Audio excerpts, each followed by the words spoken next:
بسم اللہ الرحمن الرحیم۔ پیارے بچوں، دی گئی عبارت کا کچھ حصہ ہم پڑھ چکے ہیں، باقی ہم آج پڑھیں گے۔ جہانگیر کا مقبرہ بھی لاہور کی ایک اہم تفریح گاہ ہے۔ مقبرہ مزار کو کہتے ہیں، تفریح گاہ سیر کرنے کا مقام، سیر کرنے کی جگہ۔ جی پیارے بچوں، تو یہ ہے مقبرہ جہانگیر، یعنی جہانگیر کا مقبرہ ہے جو بہت خوبصورت تعمیر کیا گیا ہے۔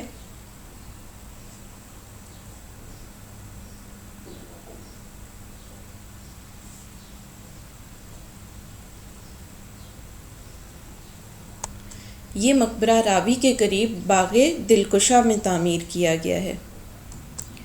یہ دریائے راوی کے کنارے باغ دلکشا میں واقع ہے۔ لاہور کا شالامار باغ مغل دور کی عظیم الشان یادگار ہے۔ عظیم الشان، شاندار، بہت اعلیٰ۔ اسے مغل بادشاہ شاہ جہاں نے تعمیر کروایا تھا۔ یہاں پر ہر وقت سیر و تفریح کے شائقین کا ہجوم لگا رہتا ہے۔ شائقین، شوق رکھنے والے۔ باغ 3 حصوں میں بٹا ہوا ہے اور ان تین حصوں کی بلندی ایک دوسرے سے علیحدہ ہے، یعنی الگ ہے، مختلف ہے۔ باغ کو ایک نہر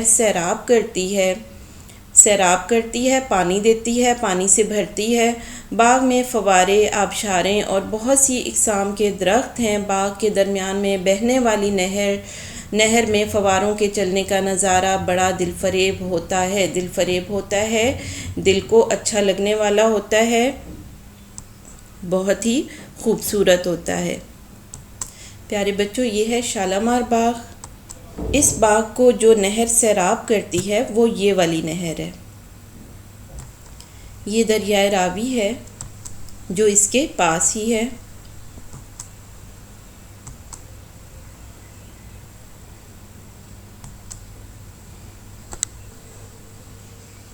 اس باغ کو پیارے بچوں 3 حصوں میں تقسیم کیا